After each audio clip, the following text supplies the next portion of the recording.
Le cygne est un grand oiseau palmipède à plumage blanc, rarement noir, à long cou flexible. Attends, on est sur une chaîne en finance ou sur Arte là, je comprends plus. Ah oui, non, pardon, je recommence. Est-ce que tu connais le cygne? Alors non, pas celui-là. Oui, désolé, c'était facile. Le cygne entre la crise de 1929, 2008 et la crise de 2020 avec le Covid. C'est le signe noir en fait, et ça symbolise un crack complètement inattendu, mais qui a des graves conséquences en économie et en finance. Et c'est vrai qu'en finance, on aime plutôt les animaux. Pas vrai, Alfred? D'ailleurs, tu es le symbole de cette chaîne. Quand le marché est haussier, c'est symbolisé par un taureau qui est en train de charger, comme à New York. Et quand le marché est baissier, c'est symbolisé par un ours. Et d'ailleurs, il y a 4 indicateurs qui doivent te mettre en alerte, ou plus précisément te mettre la petite puce à l'oreille. Et le premier des signes, ça va être le niveau de cash que détient Berkshire Hathaway, la holding de Warren Buffett. Alors Warren Buffett, je te le présente pas, c'est l'un des plus grands investisseurs, si ce n'est le plus grand investisseur actuel. Alors il est en train de quitter Berkshire Hathaway parce qu'il est âgé, mais tu vois que sa logique, enfin la logique de son fonds reste la même. Et là, dernièrement, il a vraiment cherché à accumuler de plus en plus de cash. Il a notamment vendu pas mal sa participation dans Apple. Et tu vois, alors ce cash, en fait, c'est pas uniquement des liquidités qu'il a sur son compte courant, c'est aussi des obligations, enfin des placements court terme. Je t'expliquerai ça un peu plus dans la vidéo. Mais tu vois que là, enfin, quel que soit le graphique qu'on regarde, tu vois bien que le niveau de cash, de liquidité à court terme qu'il détient n'a jamais été aussi élevé. Et en fait, ça s'explique par d'autres indicateurs aussi. Si on prend un peu de hauteur, on voit finalement que les crises financières, c'est-à-dire une baisse quand même assez marquée de la bourse d'au moins 20%, ça arrive en général à peu près tous les 4-5 ans. La dernière, c'était avec le Covid 2020. Tu avais eu la crise également des dettes souveraines. Alors là, ça ne se matérialise pas forcément sur le. Enfin, tu ne le vois pas forcément ici sur le graphique, mais en tout cas, il y avait les crises souveraines en 2012. En 2008, tu avais la grande crise financière avec les subprimes, donc ça je vais y revenir également. Donc tu peux dire que voilà, historiquement, statistiquement, tous les 4-5 ans, tu as une crise, et sachant que la dernière a lieu en 2020, on peut se dire que légitimement, tu devrais en avoir une assez prochainement, sachant que quand tu regardes autre indicateur, le niveau de cherté des marchés actions américains notamment, tu vois que, alors il n'atteint pas un plus haut, mais en tout cas tu vois qu'il est vraiment sur sa moyenne haute. Donc ça signifie qu'il y a assez peu de place finalement au doute et aux mauvaises surprises, sinon ce sera tout de suite impacté sur la valorisation des entreprises. Et le dernier indicateur, ça va être le niveau de l'or. Parce que l'or, finalement, c'est un indicateur aussi du niveau de la peur qu'il peut avoir sur les marchés. Et là, tu vois que ça n'a jamais atteint ce niveau-là. Donc, dans cette vidéo, on va regarder pour chaque classe d'actifs, donc actions, obligations, immobilier, crypto, les risques en 2026 que tu pourrais avoir, comment t'y préparer au mieux. Donc, pour ça, on va s'aider d'Alfred et on va regarder dans sa boule. T'as vraiment l'esprit mal placé, hein. Petit spoil, et ça va commencer très fort. Si je te disais qu'il y a une petite musique qui te met sous tension, tu es en train de l'entendre derrière moi, qui est en train de recommencer sur les marchés, et ça peut clairement tout changer.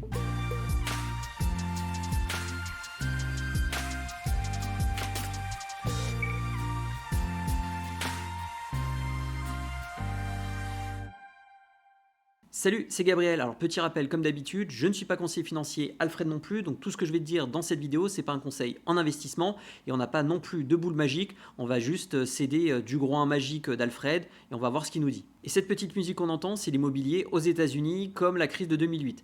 Rappelle-toi, en France, quand tu empruntes, c'est par rapport à tes revenus, ça va te déterminer ta capacité d'endettement. Aux États-Unis, c'est un petit peu différent parce que déjà, tu vas emprunter à taux variable, alors qu'en France, c'est en général plutôt à taux fixe. Et surtout, tu vas emprunter par rapport à la valeur de ton bien, la valeur hypothécaire. En France, ça ne fonctionne pas comme ça. Et du coup, si l'immobilier augmente de manière régulière et que les taux restent relativement faibles, finalement, tu vas pouvoir emprunter assez facilement aux États-Unis. Par contre, si l'immobilier baisse et que les taux montent, là c'est l'effet un peu ciseau. Et donc du coup, comme les emprunteurs n'arrivaient plus à rembourser leur crédit comme on était sur du taux variable, les banques américaines ont dû faire des provisions sur leurs comptes. Elles avaient plus de capital de fonds pour supporter ces pertes-là parce qu'elles étaient trop importantes. Et du coup, ça a contaminé l'économie parce que les banques c'est au cœur de l'économie pour la financer. et donc par effet domino, ça a contaminé la finance mondiale. Et là, ce qu'on peut voir, enfin, en tout cas sur différents indicateurs, et notamment là, ce que tu peux voir à l'écran, c'est que le taux de défaut des prêts atteint aux États-Unis des niveaux records et même supérieurs à ce qu'on a pu voir lors de la crise de 2008, notamment au niveau de l'immobilier commercial et spécifiquement au niveau de l'immobilier de bureau. Donc ça dit clairement que l'immobilier américain, enfin sur cette typologie d'actifs, est clairement sous tension. Et il n'y a pas que l'immobilier américain qui est sous tension. En France notamment, ça s'est matérialisé avec une baisse de la construction neuve, beaucoup de faillites au niveau des promoteurs et des difficultés à leur niveau. Donc l'immobilier en France est vraiment à l'arrêt et l'herbe n'est pas plus verte ailleurs forcément. Tu le vois en Chine. Je ne sais pas si tu te rappelles, mais du promoteur Evergrande qui avait rencontré de très graves difficultés. C'est un promoteur vraiment emblématique en Chine. Et donc ça symbolise vraiment les difficultés qu'a le secteur immobilier de se remettre de différentes crises, notamment du Covid et de la hausse de taux. Parce que c'est sûr que l'immobilier dépend énormément de la politique monétaire. En Europe, que ce soit la Banque centrale européenne, ou aux États-Unis, que ce soit la Banque centrale américaine, la Fed. C'est sûr que le président Trump veut baisser de manière drastique les taux d'emprunt, les taux directeurs. Après, en général, il obtient relativement ce qu'il veut, mais voilà, ça c'est un risque. En tout cas, sur l'immobilier, si on peut mettre une petite pastille, on partirait peut-être plutôt sur de l'orange. Mais si on a en perspective une baisse de taux marquée, comme ce que souhaite Trump, pour le coup, ça peut redonner un petit peu d'élan sur l'immobilier, notamment américain. Alors, c'est pas un conseil, mais moi, en tout cas, ce que je vais faire, c'est que je vais me mettre en dehors de l'immobilier de bureau aux États-Unis. Après, je reste toujours investi dans l'immobilier aux États-Unis parce que c'est une classe d'actifs qui m'intéresse, mais je préfère être plus diversifié que ça. Et pour ça, je t'invite à regarder mon challenge dividende. Après, je reste en dehors aussi du marché des banques américaines parce qu'elles seront clairement en première ligne s'il devait y avoir des défauts. Ah oui, j'imagine qu'il faut du coup que je regarde ton challenge dividende. Alors ça, je te le fais pas dire. Et on va passer maintenant au secteur des actions, le secteur qui nous intéresse le plus, on va pas se le cacher. Alors une action sans rentrer dans des débats académiques, mais c'est censé refléter les bénéfices, les gains que va générer une entreprise dans le futur. Alors il y a deux composantes principales dans le prix d'une action. Le premier, c'est économique. On va regarder par exemple s'il y a de la croissance économique, si le taux d'emploi est satisfaisant, parce que qui dit emploi dit consommation. S'il y a des échanges au niveau mondial, il n'y a pas de droits de douane, il n'y a pas de conflit. Bref, que la demande et l'économie fonctionnent bien. Donc ça va être porteur pour le marché action. Et après, on va redescendre d'un étage pour se concentrer vraiment sur le secteur d'activité et sur l'entreprise en elle-même pour savoir si elle est globalement de qualité, si elle a des bonnes marges, elle vend bien, bref, elle a une croissance de son chiffre d'affaires et de ses différents indicateurs. Et il y a un deuxième point très important, ça va être le jeu entre l'offre et la demande. C'est vrai que ces dernières années, donc comme je te le disais tout à l'heure, il y a de plus en plus de liquidités sur les marchés, donc ça va générer de plus en plus finalement de demandes puisque les investisseurs sont de plus en plus entre guillemets riches puisqu'il y a de plus en plus d'argent et donc ça va augmenter la valorisation des entreprises. Donc autre signe que ça peut être comparable par exemple à 2008, c'est le niveau de valorisation des actifs qui est peut-être pas forcément cohérent. Et d'ailleurs c'est ce que pense d'ailleurs Michael Burry. Donc Michael Burry, c'est lui qui avait dit un petit peu avant tout le monde que la crise des subprimes allait se matérialiser et lui il a acheté des puts dont des options de vente sur le secteur immobilier à l'époque. Et là il a acheté des puts parce qu'il prévoit une chute assez marquée de Nvidia et de Palantir. Et donc du coup, ça nous fait dire qu'effectivement, si les valeurs liées à l'intelligence artificielle vont baisser au regard du niveau de cherté de leur action, du coup, par ricochet, ça va faire baisser la valorisation des marchés, puisque le poids de l'IA, de ces quelques valeurs, est vraiment très important dans le S&P 500, qui est très important dans le MSCI World. Donc par effet ricochet, tous les marchés vont baisser. Et ça va être amplifié de toute façon par les ETF. Alors si tu comprends pas très bien le cheminement, je t'invite à regarder ma vidéo parce que finalement, ça ne sert qu'à répliquer la performance des marchés et ça a un effet un peu moutonnier. Mais du coup, Gabriel, t'arrêtes d'investir dans les actions? Alors non, pas du tout, parce que je suis vraiment convaincu que sur du long terme, c'est vraiment les actions qui performent le plus. Il faut vraiment être investi sur cette classe d'actifs-là si tu as un horizon très long terme.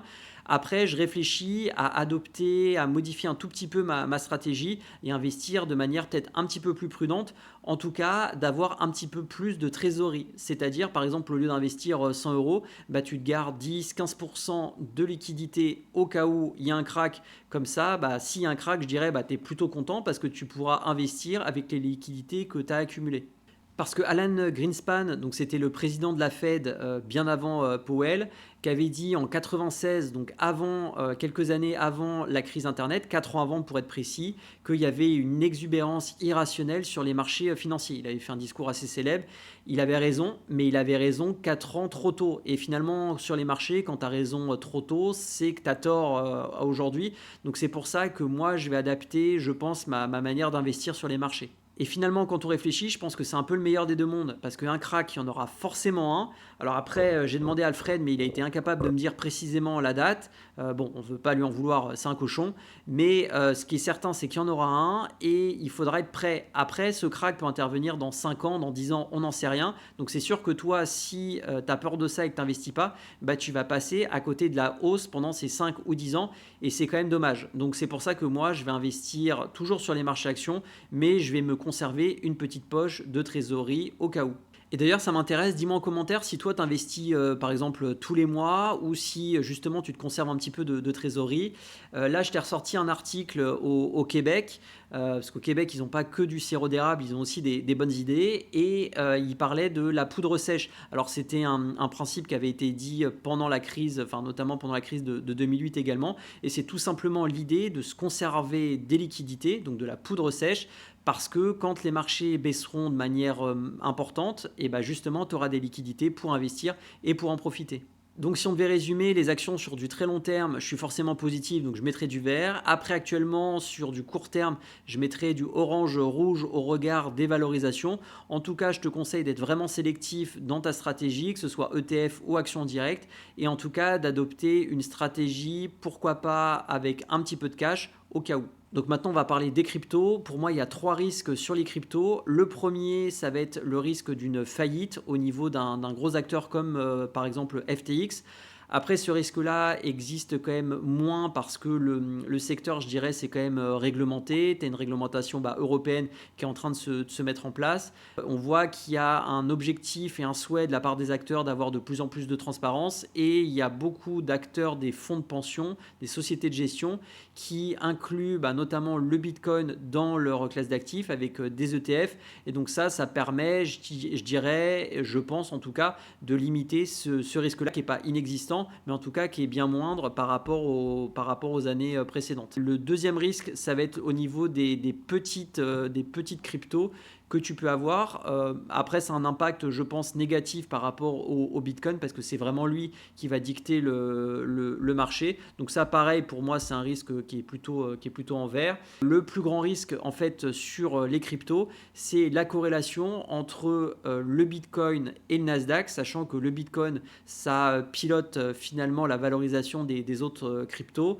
Et donc en fait, on atteint des niveaux de corrélation qui sont vraiment très importants. Donc en gros, quand le Nasdaq va bouger, le Bitcoin va bouger à peu près du même sens. Donc si tu as une baisse assez marquée du Nasdaq, donc des valeurs technologiques américaines, le Bitcoin va faire exactement ou à peu près la même variation. Et donc ça en revient finalement à ce que je te disais précédemment sur un peu la bulle qui existe au niveau de l'IA, parce qu'il y en a une, je te ferai probablement une vidéo dessus, mais on ne sait pas quand est-ce qu'elle va éclater, si elle éclatera finalement un jour, et si ça ne va pas se dégonfler un peu au fil de l'eau, au regard des valorisations. Mais en tout cas, sur ce risque-là, là pour le coup, je serais plutôt rouge, parce que ça amplifie, enfin le Bitcoin et la volatilité du Bitcoin amplifie les risques. Donc maintenant, on va parler des obligations. Donc pour rappel, une obligation, c'est de la dette. Toi, quand tu achètes une obligation, tu fais la banque, c'est-à-dire que tu vas prêter ton argent à un État ou à une entreprise. Et si tout se passe bien, cet État ou cette entreprise va te rembourser ton capital avec le coupon, les intérêts qui ont été convenus en amont. Et il y a une crise qui était quand même assez importante au niveau de la zone euro entre 2010 et 2012, où les obligations il y a eu un krach obligataire. Pourquoi ? Parce qu'en fait, il y avait trop de dettes de la part de différents pays qu'on avait appelés à l'époque, c'était pas très valorisant pour eux, désolé Alfred, mais les pigs, donc en fait les porcs tout simplement. Enfin, en tout cas, c'était les pays du Sud qui avaient une économie qui était un peu chancelante par rapport à l'Europe du Nord. Et finalement, ça se matérialise par quoi ? Tout simplement, quand il y a du risque, on demande plus de rendement. donc les obligations, le taux d'intérêt qu'on demandait était trop important par rapport à la bonne santé, je dirais, de leur économie. Il y avait trop de dettes et c'est typiquement une crise qui s'est passée. Alors moi, je vais te faire une vidéo, je pense qu'elle sortira la semaine prochaine, sur un peu l'état de la France à ce niveau-là. C'est bon, Gabriel, t'inquiète pas, je suis abonné, j'ai activé la cloche, donc je la louperai pas la vidéo. Donc si par exemple on anticipe des baisses de taux très importantes, c'est porteur pour le marché de l'obligation. Pourquoi? Parce que si les taux monétaires par exemple sont à 4%, toi ton obligation elle est à mettons à 5% et que les taux baissent donc de 4% à 2% ou 1%, toi l'obligation qui est à 5% parce que c'est une obligation à taux fixe, elle va intéresser beaucoup d'investisseurs et donc mécaniquement la valorisation, la valeur de ton obligation va augmenter et tu seras en plus-value latente. Mais ça marche dans les deux sens, donc si les taux augmentent, l'obligation va valoir de moins en moins, et c'est ce qui s'est passé avec la crise des dettes souveraines en zone euro. Comme les taux augmentaient, finalement les obligations qui avaient été émises ne valaient plus grand-chose, et notamment au niveau des banques qui sont détentrices beaucoup d'obligations, notamment d'État, c'était très compliqué. Donc ça fait un peu effet boule de neige aussi. Donc c'est vrai que sur du long terme, les obligations sous-performent, c'est normal, les actions. Donc c'est pour ça que moi je ne suis pas du tout investi là-dessus parce que j'ai vraiment un horizon long terme. Après, par exemple, si j'étais proche de la retraite, je pourrais mettre un petit peu d'obligations pour me sécuriser mes actifs. Donc maintenant, on va passer à l'or. Tout à l'heure, je te disais qu'il y avait une très forte corrélation entre le Bitcoin et le Nasdaq, c'est-à-dire qu'ils variaient vraiment dans le même sens. Et là maintenant, entre l'or et les marchés boursiers, c'est clairement l'inverse. En général, quand l'or monte, les marchés boursiers baissent et vice-versa, ce qui te permet finalement d'amortir une baisse des marchés boursiers. Et c'est en cela qu'on dit que l'or est diversifiant parce que justement, ça s'était fait un peu tampon.